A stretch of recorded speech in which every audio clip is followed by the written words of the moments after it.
Vous avez bien compris ce principe motivationnel finalement on distingue deux grands systèmes, la motivation d'approche, je veux atteindre telle situation, je veux atteindre Y, et la motivation d'évitement, je veux éviter Y, je veux éviter de souffrir, je veux éviter de pas pouvoir payer ce voyage, je veux éviter d'être en manque d'argent, je veux éviter de pas pouvoir, vous comprenez? Deux motivations. Bien sûr. Ok. Ouais. Il y a une question qui se pose et qui est intéressante, c'est finalement pourquoi les entrepreneurs de façon générale parlent en mode objectif positif. Parce que en fait, même si l'évitement il est puissant, et c'est ce que je vous dis, hein, il est puissant sur le court terme. On a tendance à plus facilement passer à l'action avec la motivation d'évitement.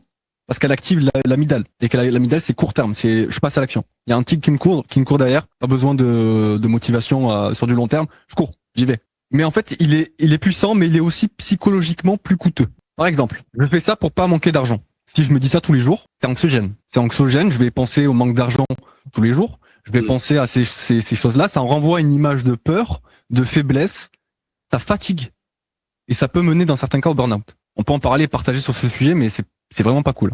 Il est puissant, mais du coup, il est psychologiquement coûteux à ce niveau-là. Alors que je fais ça pour être libre, c'est valorisant. Ça donne une identité, notamment sur les réseaux sociaux, genre je suis ambitieux ou je suis ambitieuse. C'est socialement plus acceptable. Ça maintient l'énergie sur le long terme.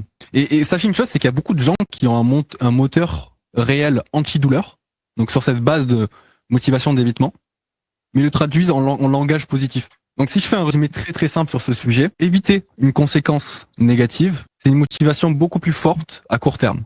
Pourquoi? Parce qu'on utilise la partie survie du cerveau et on utilise la partie perte. Ok. Par contre, atteindre un objectif positif, motivation beaucoup plus saine à long terme. On parle plus d'identité et on parle de dopamine. Et on va parler de cette dopamine là parce que si elle s'épuise ailleurs, tu ne pourras pas l'utiliser bien sur ce plan-là. Le fait de se projeter sur quelque chose de long terme, sur un objectif positif et de mettre les actions au quotidien, appliquer le plan à la lettre tous les jours au quotidien.